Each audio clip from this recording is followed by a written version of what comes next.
রমজান মাস আসলে পারে মসজিদের যে পরিমাণ আলহামদুলিল্লাহ মানুষ পায়, মসজিদের যে পরিমাণ আলহামদুলিল্লাহ আল্লাহ বান্দারা নামাজ পড়তে আসে, এই পরিমাণ যদি প্রতি মাসে ৩৬৫ দিন যদি এই মানুষগুলা মসজিদে আসতো, তাহলে আমার মনে হয় বেশি দিন সময় লাগতো না বাংলাদেশের পুরা সিস্টেমটা চেঞ্জ হতে।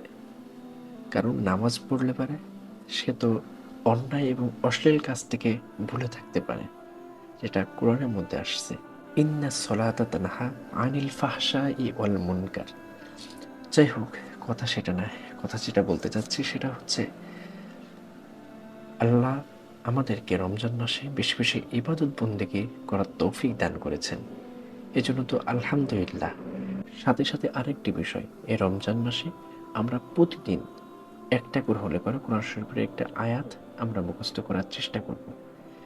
প্রতিদিন আপনাদের জন্য একটা করে আয়াত হলে পরেও আমি এই রাবখাতা চ্যানেলে আপলোড করব, আপনারা দেখবেন এবং মুখস্থ করবেন। আশা করছি অনেক কিছু শিখতে পারবেন, দিন এবং দুনিয়ার খাতিরে হলেও আমাদের সাথে যুক্ত থাকতে পারেন। আসসালামু আলাইকুম ওয়া রাহমাতুল্লাহ।